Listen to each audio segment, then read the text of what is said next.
Well, the block party in downtown Sylacauga took off on Saturday afternoon, and there's some of the bands that were performing, and it was a hot day. I see Dean McConaughey back there. Dean is smart. He got a fan blowing on him.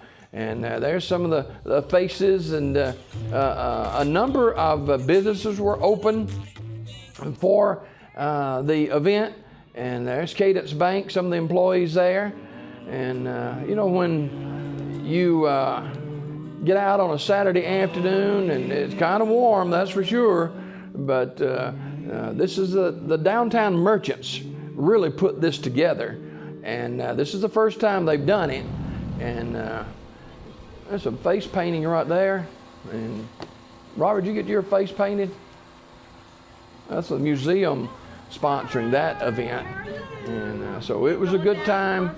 A lot of music, a lot of food, a lot of water, a lot of dancing, guitar playing. That's the first annual block party. They're talking about doing this every year, maybe 2 or 3 times a year.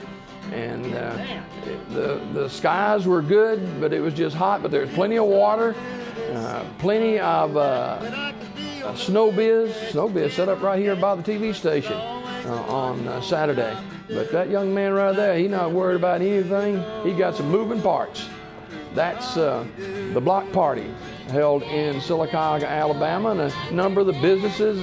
There's trendsetters right there, and there's some of the Owensby kids.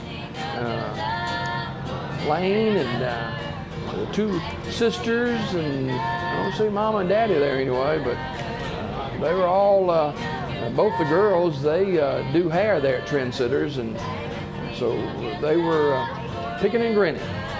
That's part of the block party in Sylacauga. Yamaha Sylacauga represented there, and there's some more music going on. And, so all in all, it was a good day. We appreciate the merchants, probably 35 to 40% of the merchants, their doors are open for the event, maybe even more. But we'll see how that goes. There's Richmond out at Stanton's, one of the longest running businesses in Sylacauga, and many others. And you saw there's little puppy dogs. And it was a pretty good day overall for the block party in downtown Sylacauga on Saturday evening. The Sylacauga City Council, you talk about a lot on their plate for their meeting. They've got a lot on their plate. Now, the work session is tonight, starts at 5 o'clock. Now, let me just give you some of the items on the agenda. Mary Cardwell is going to be talking about property in the Mill Village. Robert Gaston concerning the 280 property. And Rocky Lucas, the president of the council, he is going to be bringing to the full council, talking about a special work session to discuss retail development on 280. We haven't heard a whole lot about that in recent months. And 2, there'll be some discussion of the 14-year-old All-Stars to see if we can make a donation to them as they head down to Louisiana for the regional tournaments. Now, the city council meeting itself, lots of items of interest. And if you are concerned about your city, if you have interest in your city and city government and how it operates, you'll want to be at these meetings. It's absolutely free. And some of the items on the new business agenda for July the 21st, I think that starts about 6 o'clock. Their new business is discussing ordinance authorizing Board of Education bonds. Another resolution calling for a special election for sale of alcohol on Sundays after 1 p.m. Now, this is an important item. Resolution calling for a special election for sale of alcohol on Sundays after 1 p.m. Also, a resolution declaring Police Department Lieutenant Mike Gorman's badge and firearms surplus to be given to Gorman upon his retirement as authorized through Ordinance 1985, adopted 3/1803. Chief Carden, another item to recognize the promotion of Officer Tim Collier to Sergeant. Also, accepting the resignation of Police Chief Chris Carden, effective July the 24th, just a few days away. And action necessary to appoint Captain Kelly Johnson as interim police chief effective July 24th with a 5% pay increase during the interim service. Chief Carden is to administer oath of office to Captain Johnson. And also request from CHI project manager Mike Whetstone to extend contract for temporary maintenance employee to help with City Hall building project and with semi-skilled building maintenance work for up to 6 additional months at a cost of $10 per hour. And other items on the agenda of interest, amend travel expenses originally approved on April 21st to allow Captain Kelly Johnson to attend instead of Chief Chris Carden to the AA COP Summer Conference at Orange Beach in early August. And approve expenses for City Prosecutor Dale Price to attend the 2015 Fall Municipal Law Conference in Orange Beach in September to be paid from the Municipal Court Training Funds and or the Municipal Court Administrative Fund. Registration fee is $190. Additional fees for lodging and meals and mileage will be incurred. And approve expenses for City Judge Barry Vaughn to attend the 2015 Fall Municipal Law Conference in Orange Beach. That'll be paid for out of Municipal Court Training Funds and or Municipal Court Administrative Funds. That's some of the happenings from the city of Sylacauga. Don't forget the work session this afternoon and the City Council meeting tomorrow night. Both these open to the public, and we urge you to be involved with the process. Know what's happening in your city. And, they oftentimes give opportunity for people to speak at the end of these meetings. And if you've got something to say, say it in a non-aggressive way. If you've got some ideas, all of that is needed as we go forward with the city of Sylacauga. Well, some good news about Bluebell. For the first time in months, Bluebell fans have a reason to rejoice. Bluebell Creamery is only months removed from closing its 4 production facilities for cleaning, is ready for trial runs to test the quality of its ice cream in Sylacauga. And those trials may have already begun, if not possibly this week. For the Marble City, which has hosted its own production facility since the mid-90s, it surely seemed a glimmer of hope in the ice cream-less summer, the company's first since it began production way back in 1911. For years, people throughout the country have enjoyed what has been described as the best ice cream in the country without fear. It came as a shock when the beloved company's product was revealed to be contaminated with listeria, the virus listeria, which can be deadly to people with weak immune systems. The company's Broken Arrow, Oklahoma facility closed early April for cleaning amid 2 voluntary recalls, the first in the company's history. Then the company issued a nationwide recall amid growing fear of the virus, which had also been found in its flagship facilities in Brenham, Texas. Shortly thereafter, in late April, the company's 2 Texas facilities closed, along with the one in Sylacauga. Then, on May the 15th, the unthinkable happened. Bluebell laid off or furloughed approximately 37% of its workforce. Sylacauga's plant lost 40 employees to layoffs and another 80 to furloughs. It wasn't until well after the cutbacks that reports from the Alabama Department of Public Health found evidence of less than pristine conditions at the Sylacauga, Alabama plant.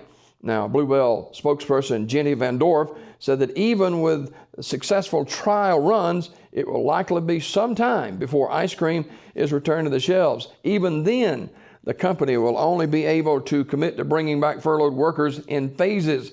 Now, the trial runs will occur concurrently with the company's efforts to clean its plant, which Van Dorf said is, quote, identifying and eliminating to the greatest degree possible all potential pathways for contamination in our facilities.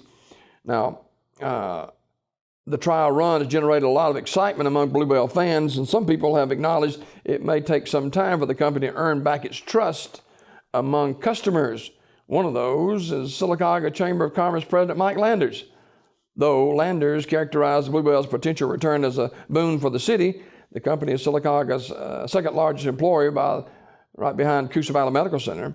He said it's uncertain whether people will jump at the opportunity to buy their product. Now, Bluebell is scheduled to either begin this week or maybe have already started the testing of the product, and it will yet still be some time before you and I can buy Bluebell product from the grocery store shelves, but hopefully it won't be too much longer. In other news this morning, it wasn't as many people as been hoped for, but they came. Children, adults, and seniors. They came in shorts and t-shirts, strollers, leather jackets, and full suits, all to participate in a Stop the Violence March in the Knoxville Homes community in Talladega. It was violence that took the life of 23-year-old Alderic Garrett. The march, headed by the Goliath Project, served as only a demonstration against gun violence in the Knoxville community, but as a commemoration to Garrett as well, who died from a gunshot wound on those very streets on July the 9th. Sheila Chappell, president and CEO of Goliath Project, said it was sad at the circumstances that made the march necessary. At the same time, she expressed hope in the community that was brought together by tragedy, trying to make a difference with Garrett on their minds. Now, the march took place on Saturday, and it was not the only event honoring Mr. Garrett that day. 4 hours prior, friends and family and loved ones and community supporters packed the chapel at Terry's Metropolitan Mortuary to pay their final respects to the young father of two and his family. Pastor Jimmy Huggins, who eulogized Garrett, characterized him as an excellent young man, a person who was touched by God at an early age, and someone who will be sorely missed.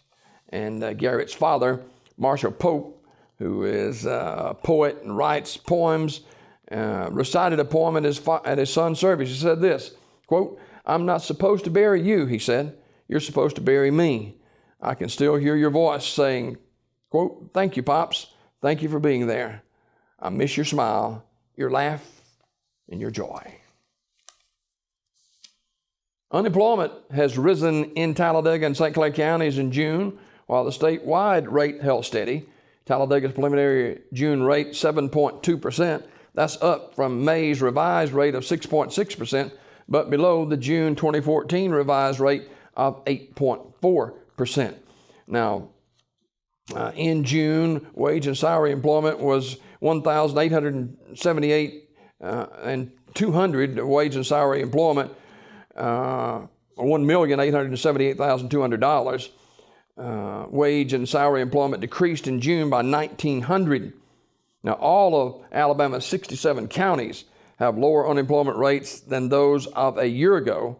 Counties with the lowest unemployment rates: Shelby County at 4.6, Elmore County 5.4, and Baldwin County at 5.5%. But in Talladega County, Talladega County's preliminary June rate was 7.2%, up from May's revised rate of 6.6%. And finally, Sylacauga police and firefighters responded to a wreck on the westbound side of 280 near the Exxon gas station late last week. Reports from the scene indicated a driver was traveling eastbound before falling asleep at the wheel, crossing the median and crashing into a tree on the opposite side of the highway. Reports indicated that the man was not seriously injured and was transported to an unknown medical center for treatment. The driver's identity has not been released. The funeral service for Captain Bill McFarland took place on Saturday at Curtis & Son Funeral Home in Sylacauga, and lots of volunteer firefighters were involved in the procession after the funeral for Bill, known as Captain Bill.